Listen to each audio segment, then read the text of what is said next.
Hello visionaries, welcome back to my channel and Merry Christmas, Happy Holidays, and if you celebrate nothing, I hope that the ending of your 2019 is a really good one. Now this video is being made because of your request for me to make it. A couple weeks ago, I shared with you my story on why I don't use Adderall when I put myself in my own personal self-dug hole and how God pulled me out of it. I didn't get into the story then. I said, let me know if you want to hear it. And so many of you reached out to me saying that you wanted to hear it. So here it is in all its glory. The thing for me is it's a very personal story, and it really is a part of my life that is like a 180. My life got changed by God in a way that I never thought possible. The Lauren Daigle song, Rescue, I love that song. I'll link it in the description below, is my anthem because it literally is almost to a T what I kind of went through in this time period when God rescued me in my life. And so this video I try to make so many different times again because it's so personal to me, and I can't put it into words, and I can't do God justice, and I won't, and I'm like a mere mortal. In my belief in God, He set the stars in place. So I just thought I'm just going to strip it bare bones and sit with candlelight and sit here with you and tell you the story of how I found God. Because when I first found Him, I was in a really crazy place and didn't want people to know where I was, and I used to read the Bible by candlelight. So I thought, why not literally bring it back to old school days for me. So I am not going to edit this video at all, so it's a really long one. So if you want to go get a cup of tea, get a cup of coffee, I get it. Go get a lap cat, get a lap dog, whatever your preference is, I get it. And if you don't want to watch this video, I get it, because there was a time in my life when I did not believe in God at all. I was like Peter, and I denied Him for 3 years, and it's something that now really makes me relate to Peter in the Bible, if you know the Bible at all. But it's also something that breaks my heart. But God uses it. So let's take a beat, get calm, cool, and collected, and sit back and listen to the story. So starting off, I grew up in Los Angeles, California. And as a child, my mom always took me and my siblings to church.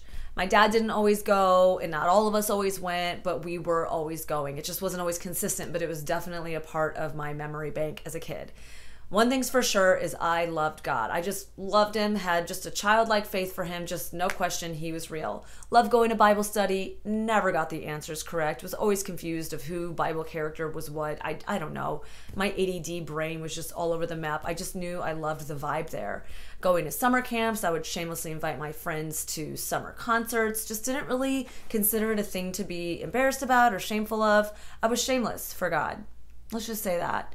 So fast forward to my family splitting up when I was about 10. We moved back to the Midwest, and we ended up separating and moving into different cities. My brother and dad stayed in Nashville, and my sisters and I moved to St. Louis, Missouri. We lived there for a couple years and never really found a church. We hopped around, We jump, and got down, hop around. And we never found a church until a couple of years later. I was 13 at the time, and my mom remembered that there was a church pastored by a guy that she used to be friends with. So let's go there. So we started going to this church. You could say that it was a mega church. It was a mega church. It just wasn't like on the Joel Osteen scale of mega. And so we went there for about 10 years. So as anything starts off great, it started off good, and I loved it and got really involved.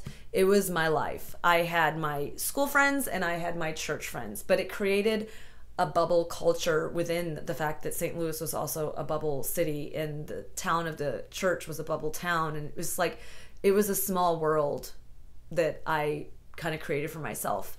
Got super involved. It ended up being a slow pot of boiling water for me, and it was almost too late to jump out before, my faith in God was dead. I guess it was too late because I lost my faith in God for various reasons. One being, my home life was difficult, and my family and we weren't the cookie cutter perfect Christian family, and we always struggled to fit in. And my mom wasn't the perfect figure at that church, and she was kind of going through a lot at the time, and people judged her for it. She was misunderstood. People were told not to get to know me and my siblings because of who our mom was. And I even had people later on, you know, not everybody listened to that, but there was like higher ups that would like really dictate, you know, and control the friendships that would happen. And I had people later on tell me like, I'm so sorry I never got to know you and your siblings. I was told not to get to know you guys. So it was like an uphill battle. And finding that out later after having gone to this church for so long was really heartbreaking. But the sad thing is I still kept going. At one point, they even suggested that my mom go to a different church. And at the time, I was like, maybe that's a thought. Because my mom, I was a teenager at the time, and she was making things difficult for me to be cool in the gang. But in reality, we should have all just left. I just didn't see it at the time. And so eventually, my one friend came out as gay. And he's my closest friend, one of my closest friends. And he came out, and the way they handled that situation was really, really, really odd and made me really uncomfortable. It also made me question God, because I was like, I saw that man dedicate his life to God, and I don't understand anymore. I don't get it. I also saw my personal life crumbling around me and my family life crumbling around me, and nothing ever seemed to go good. I would try to go to the pastors for help and for direction and guidance and pastorship. And it just wasn't really all that great. I feel like I was preached to Santa Claus God, and everything was on me. Like it was my fault that my life wasn't going good, or, you know, I'm sinning, or God's going to give you good things, but you have to live a certain way. And it just was so convoluted and confusing. I remember I used to envy other people's relationships with God, as sick as that seems. But I used to just be like, I want to be close to this God thing, but maybe he doesn't want to be close to me. And so it just got to a point where not just me, but a lot of my circle of friends, a bunch of us just kind of stopped going, all for our own reasons. It wasn't even like we got together and we're like, you want to quit going? It was, I just started to not go as often. And then somebody else started to not go as often, but I hadn't really heard from them. And eventually a bunch of us just stopped going. And then I decided to move to California to pursue my amazing career in acting. And so this is something I want you to hold a note of. The pastor of my church in St. Louis would fly to California and preach in California every third Tuesday. Put a pin in that thought. He would preach to Hollywood in the hopes of, you know, getting the gospel into Hollywood. And I would go to the meetings in St. Louis to pray for him while he went to California to preach the gospel. So I was praying for people in those meetings. Hold that thought. It'll come around full circle, because this story blows my mind. It's so specific. So, moved to California again to pursue my lucrative career in acting.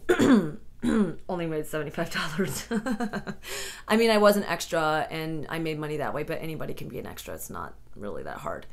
So I lived in LA, and I basically moved to LA to have all my personal drama follow me, and my family drama as well. My whole family eventually moved out there as well. And I then also just lost it. When I lost my faith in God, which at that point was losing my faith in God, I moved to California. The last thing I did, God related, was I read the book Heaven is for Real. And I was like, great, some kid went to heaven, whatever. I'm not going to say he did. I'm not going to say he didn't. I don't know what I think. And I mentally shelved the book, never thought about it. Never read the Bible again, never prayed again, didn't go to church again. I went to church one time in California, read Heaven is for Real. That was it. That was the last time I ever really considered God. All I remember at that point forward is being really ashamed of the time I wasted living my life for God. Going on mission trips to Germany to preach the gospel about what? Going on mission trips to Mexico, to Katrina relief, flood work relief, and all that stuff. And that's an awesome thing. But to me, it was like, what did I dedicate my life to? And I refused to never dedicate my life to something that was so void and lifeless. Oh, was I wrong? So in California, I drank for the first time. I was 25. I had never had a drink in my whole life. I just knew that I had an addictive personality, and once you start, you don't stop. Once you pop, the fun don't stop, whatever. So I started drinking for the first time, and I got drunk at around 26 years old, and I partied hard. I mean, hard in my context. I didn't go so far as to do like heroin or acid or things like that. But I abused Adderall. I was started to smoke nicotine. I was drinking. I abused Adderall. I was on antidepressants. I started smoking marijuana. I started taking sleeping pills to help my sleep. Can you imagine all of that all the time, 24/7, trying to work, trying to become an actress? Yeah, that did not happen. I was brokenhearted. I didn't know what my life was. I didn't recognize myself. I was hanging out with the wrong crowd who did not have my best interest at heart. I think they just constantly always wanted me to be messed up. And I was always the one that would do the least and get the most effect out of it in a negative way. Other people would have the same amount, if not more drinks. And I would be watching people being like, how do they do that much? And then I would always be the first to get sick, or the first to not feel good, or the first to just be out of it. I just don't think that my brain was wired to handle that much partying, but party I did, until it got to a point where people in my circle started lying about me and started doing really, and for lack of a better word, sinister things, really things that were evil, manipulation that I'd never experienced, and just very baffling pathological lies were starting to be spread, especially around one friend who nobody else believed my side of the story kind of thing. And it just got really complex, convoluted, and scary. I realized that these aren't my friends, and because nobody believes me, none of them are my friends. So things got really complicated, and I found myself living with one of my sisters, and I didn't have any place to go, and I felt like a complete loser, alone, scared, alone.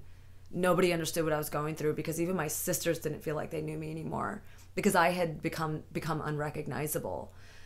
Because I used to be the good one. I used to be the cookie cutter, perfect girl, and I didn't recognize myself. And I remember being scared of the way these said people that were my friends, I don't know why I did that, were supposed to have my back. And I didn't realize that people can be that, like, turn on you like a dime. I didn't understand betrayal. I didn't understand the phrase backstabbing. And with these same friends, I was constantly watching Investigation Discovery and shows like that about how, you know, who the bleep did I marry? And I would always be so baffled at the idea of you could be super close to people and they could turn on you. Little did I know that I was kind of living that out. Not to that extreme, but that there are people out there that aren't good people. There are not good people out there, and I never knew that. I was always big-eyed, bushy-tailed girl, trusted everybody, believed in everybody, thought that there was good in everybody and you could love good into everybody. But some people will just completely take advantage of you, and that was a lesson I learned hard. But it's a lesson I will forever be grateful for, because it's a lesson that got me back on my knees with God. So I had some people that weren't leaving me alone, to the point where I could have called the cops. Let's just put it that way. And so when I was staying with my sister, when I didn't recognize my life at one point, I remember praying to God for the first time in over 3 years. And I was on the bottom bunk bed of my niece at the time, and my step niece at the time, looking up at the slats of an IKEA wooden bunk bed, asking God to rescue me and to take me out of this situation, because I didn't know what was happening. I didn't understand the complexity of what was kind of surrounding me in that moment. And I just remember the one thing I told him, which I didn't realize was something I struggled with, was I don't trust you. Because he never came through. He never came through in the clutch, man. You know, back in the day, I always felt like Christianity and certain things were super cliche, but because I grew up with it so much, that a lot of things were super cliche, like the Footprints poem. Little did I know it would eventually matter so much to me, and I will link that below in the description if you don't know that poem, because Sia wrote a song about it, and it's amazing. If you haven't heard it, I will link it below as well. But I prayed that prayer, didn't think anything about it at all. I remember writing in my journal a month and a half later or so. Time went on. I just forgot that I had even prayed that prayer, and just continued to struggle through trying to figure out my friends, trying to mend these friendships that weren't mendable, trying to understand and, you know, let things go and work things out, and it wasn't working out. And I remember my mom invited me to go with her to a Bible study at a church in California called Reality LA. If you have never gone there, I suggest you do. And so she invited me to this Bible study. And I remember going, and I had the I don't want to be hereist attitude ever. And I was like literally sitting in the back row like this, like legs crossed, like don't want to be here.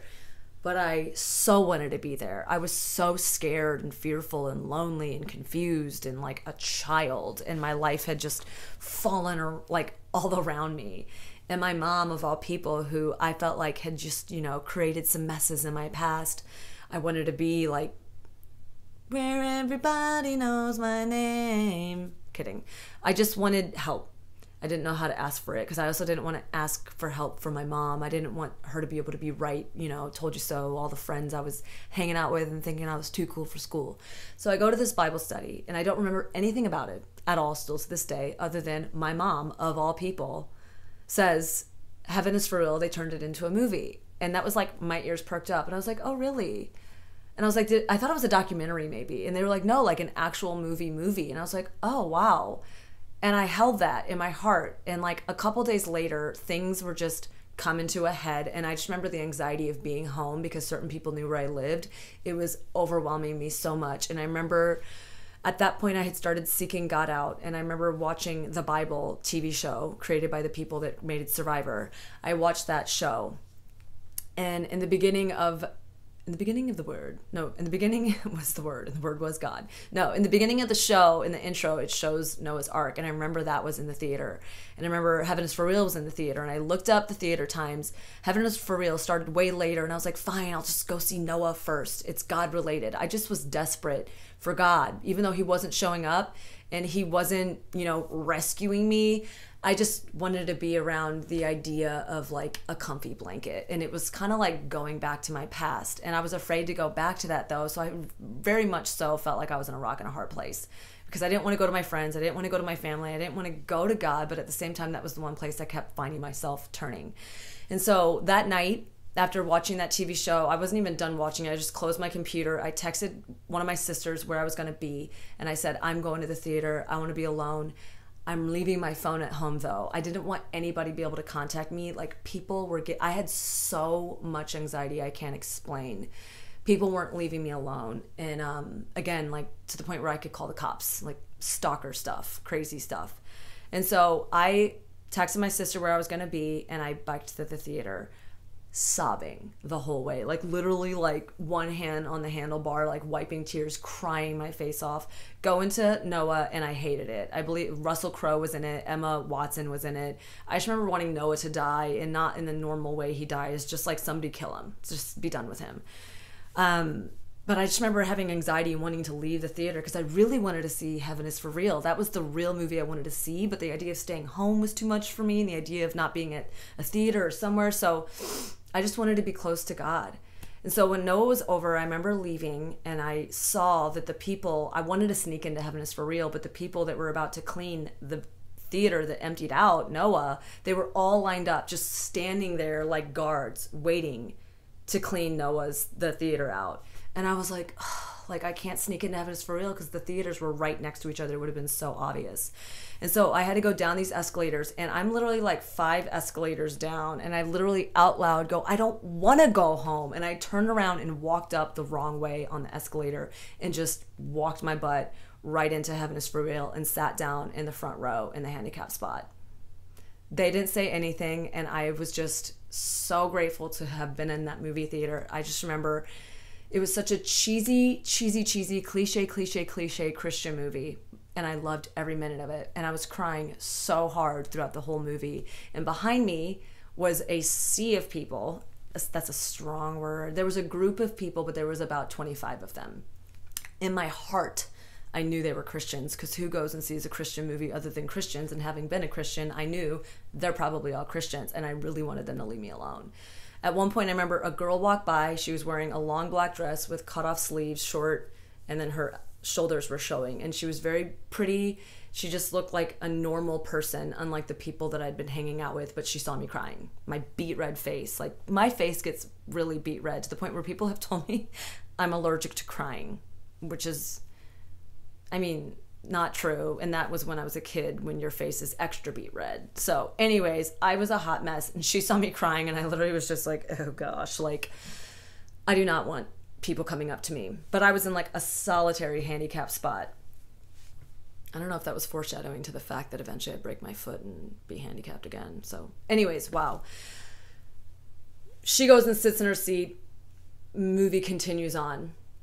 When the movie was over, I was again about to get up to leave, and I was like, nope. And I sat back down and just waited for all those people to leave the entire theater. And I didn't just wait for them to leave for me to go behind them. I waited for the credits to be over so they would be out of the lobby and long gone. When the credits finally ended, I left. They were all in the lobby still. And I was like, great. So I wanted to go to the restroom before I biked home. And when I walked into the restroom, guess who was there? None other than that girl that saw me with a beet red crying face. So I was like, oh, there she is again. And I just snuck into a stall, closed the door, locked it, and sat and waited for her to leave. When I heard her leave, I proceeded to use the restroom, and I continued to cry my face off. Like, let me just say I was crying from watching the Bible TV show to this moment. Like, just crying, like grieving my hardest over my life. I was grieving my whole life. Like, what has my life actually literally come to? 27, no career, not even in anything, no education. My personal life is a mess. I don't recognize myself. I don't have any friends. I have nothing to be proud of. I'm lonely, I'm scared, I'm afraid, and I'm missing the idea of God. So when I'm bawling in this bathroom, I'm finished doing my deed. And I go to the sink and I start washing my hands, and I hear the kindest of voices. Somebody came back and they go, "Are you okay?" And I look over, and it is none other again than that same girl. And I look at her, and that's the moment when it's like, I can say I'm fine. This could be my rescue boat. I could say I'm good, and it could sail on. And it's like, why did God never show up? But I didn't even look at it that way. I think I was just so done with everything that I was just completely blunt and honest. And when she asked if I was okay, I literally looked at her and I was like, no, I'm not okay. And I told her, I was like, I don't recognize my life. I don't recognize who I've become. I used to be a Christian, I told her, and I was like, I have a feeling you're a Christian. I used to be one. I don't know what's come of my life, and I'm scared, lonely, sad, exhausted. And at that point, she asked if she could pray for me, and I was like, sure, what do I have to lose? And she's like, do you care if my friends pray for you too? Do you mind going outside? And I was like, no. So we actually went outside of the theater, and this kind of reminds me of that rescue song. Again, you should listen to it. The lines are, I will find you in the middle of the hardest fight, it's true. I will rescue you. I will send out an army to find you in the middle of the darkest night, fight, whatever. But when they were outside, they surrounded me. I don't even think they meant to, in like a staggered choir. Like, it's almost like they all knew, like short in the front, tall in the back, and that girl in the middle. And she prayed for me, and all of them sat there and just bowed their heads, and all of them prayed silently with me, with her. And she prayed for me. And I remember asking before they started praying, I was like, where do you guys go to church? And she was like, Reality LA. And I was like, oh. I was like, that's where my mom goes. I was like, well, she's kind of an interesting character. And I kind of insinuated that my mom, you know, was just a character. Because my mom had been through a lot, and certain people viewed her in a certain light, and she was not considered the cool person at my old church, and we weren't considered the cool kids because of it. You know, she had gone through a lot.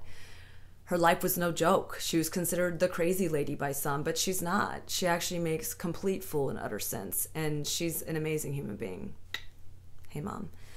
So, anyways, all that to say, whenever I asked them what church they went to, and I mentioned Reality LA, fast forward to the prayer, sometimes I jump around because I'm not the best at storylines with my ADHD.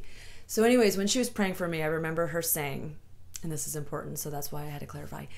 I remember her saying in her prayer, I pray that you help and work and heal her relationship with her mom. And I remember that like hit me in a way that I didn't like. It was embarrassing. I was like humbled by it. Like, my mom's a good person. She's a really good person. She's not perfect. But her heart is in the right place. And so whenever she was finished with her prayer, the girl that prayed for me, her name was Sandy. She didn't have her phone, and neither did I. So a random stranger texted my phone for that girl. So when I got home, I texted that random stranger, hey, can I have that other person's number? And I texted Sandy, and I was like, I just wanted to let you know tonight was life-changing for me in a good way. Thank you for being kinder to me than my friends were. Thank you as a stranger for being kinder to me than my friends were. And I still wasn't ready. I still wasn't like believing in God at that point, but I knew that like, this is awesome. And so at that point I had, she invited me to church that coming Sunday. And she didn't just invite me to church. She didn't flake out on me like a lot of Christians I was used to did. Like a certain girl when I first got to LA flaked out on me. She's like, let me get your number, and like never texted me. I mean, it's not all on them. I get it. Things happen. But it was just the timeline of my life with that happening was just like, go figure. I think now it'd be okay. But anyways, so I texted that girl. Sandy. She invited me to church. She invited me to breakfast beforehand. So we go to breakfast. And during breakfast, she heard a little bit more about my life story and, you know, how I lost my faith in God and what had happened. And she's like, you know what? This service is going to be for you. And I kind of rolled my eyes because I've heard that before. And she's like, why aren't you ready to believe? Why do you need more signs? I was like, I don't know. I just do. I'm not ready to give my life over to something that I'd given so much of my life already to. And what did it give me? Which was all about me. But she was like, okay. And she just listened. She accepted me for where I was at. We went to church, and sure enough, the service was completely for me, to the point where I kept having to like look over at Sandy and be like, okay, I get it. The service is definitely really a lot for me. And I will never forget the day. It was April 27th, 2014. That was the day that we went to church. And so during the service, I was able to text a prayer. The service was like, if you have prayer requests, text it to this number. And I remember texting that God changed my heart. Fast forward to the end of the service, my friend was like, hey, do you want to go on a hike? And I was like, wow, this girl really wants to spend some time with me. And I was so scared of going to my apartment because I knew people were kind of like just always stalking me and waiting out for me. And I just didn't want to be there. I didn't have good vibes. I got a lot of anxiety going to certain areas. And so I was like, yeah, I'd love to. And so we went on a hike. We went on a walk in Beverly Hills. It was on Santa Monica Boulevard in Beverly Hills, where that big Santa Monica sign is, if you know the sign. And so we were on a walk, and while we were in that area, at one point I just wanted to clarify the situation with my mom. Let me just say this. I found out while we were walking that she was fasting herself for changed hearts. So that was like another like, oh my gosh, like this is crazy. But I still wasn't ready to believe. I still was like, it's just a coincidence. And so while we were walking back to the hike, I was like, hey, I just want to let you know that, by the way, you obviously picked up on something when you were praying for me in regards to me and my mom. And I just want to let you know, I was really embarrassed by that. My mom is a really good person, and I just wanted to clarify that. She's a really awesome person. I love her. And thank you for praying whatever I said. And she's like, wait a minute, what's your mom's name? Because at this point she knew my name. And I was like, I said my mom's name, and she's like, I know her. She's in my phone, and I have her phone number right here. And she showed me. She's like, a year ago, we prayed for you for 30 minutes because I was led to go up to her to bless her with something. And my mom asked Sandy, can you pray for my daughter? Because she's going through something right now. That was a year before I met her in the theater.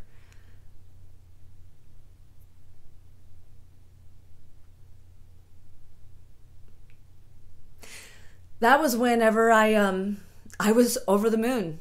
I literally, at that point, that was the moment where I was like, by faith, I believe that this is no longer a coincidence. This is God. This is God rescuing me out of my self-dug hole, which was getting in the wrong crowd, doing the wrong things, making the wrong choices. Nobody made me do other than myself. I literally, colors were different. My mood was different. I listened to Christian music I hadn't listened to in years after that day, that literally the sky came alive. I cannot explain it. Nobody can explain it. Nobody can take it away from me. And I understand if you don't believe. I completely do, because I completely was there. But all I know is it became so real to me. And for the next couple weeks, every time I'd have a prayer, I would go to church and the prayer would be answered. And I also read the Bible for the first time in my entire life, because I had dedicated my life to Christianity and never even read the Bible. And I was like, people dedicate their lives to a lot of other things and definitely know the literature to it. And I remember I was in the parking lot of a Staples in Glendale when I finished reading the Bible. And my life didn't get easy, and things actually got more difficult. The craziness of my friends and everything that I kind of had to get out of. But this time I had God with me, and I had the joy and the hope that he's with me on this journey, because no easy life is promised to no one. And Jesus, of all people, would know. But this time around, there was like an internal hope and an internal peace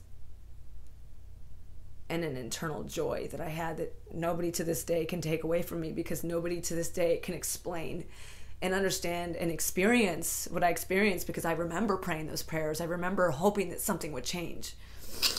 And then whenever those things did change, it was wild.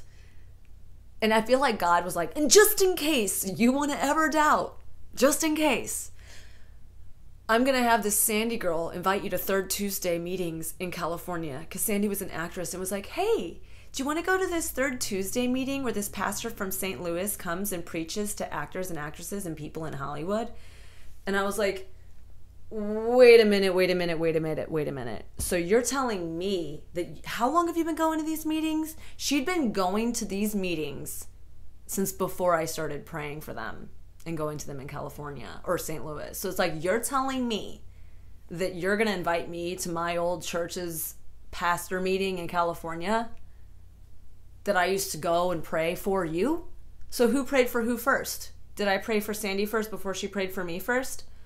And the odds of her being at the theater, she never goes to movies. I never went to movies. The fact that I biked that one night, right then, decided to hip hop, chip chop cheerio, skip on over to the theater. When I think back, and there's so many more details. I have so many, the one thing Sandy told me was, don't let anybody ever take away the joy that you have right now for your faith in God. And I can tell you, it feels like actually just yesterday. My life's not always easy. I'm not always skipping for joy. I don't always feel God, but I don't live my life by the way I feel as much anymore. I'm definitely a very feeling person. But that is how I came to know Jesus, God, my Savior. And that is why I pray for all of you all the time, because I believe in the power of prayer. And every time I pray, it is not the answer that I might want, but I get an answer eventually. And sometimes it's still, and some of my prayers are still unanswered. But knowing that my mom lived a year of life praying for her daughter without seeing an answer, and never gave up praying for me. We live in time, the construct of time, but God doesn't. And so for me, I'm going to keep praying for you guys. And I really hope that you enjoyed hearing my story, and I hope that you get something out of it. And I encourage you to reach out to God if you're interested. If not, I completely understand at the same time too. But God means a lot to me. And I understand that this video veers very far away from a lot of what I talk about. But this was a gift from me to myself. If you follow me on Instagram, you'll know that a lot of Christmases I don't get a lot of gifts. And I just wanted to get my testimony out there and get my story out there and do this as authentically for myself as I can. And as my mom said, give myself permission to tell my truth.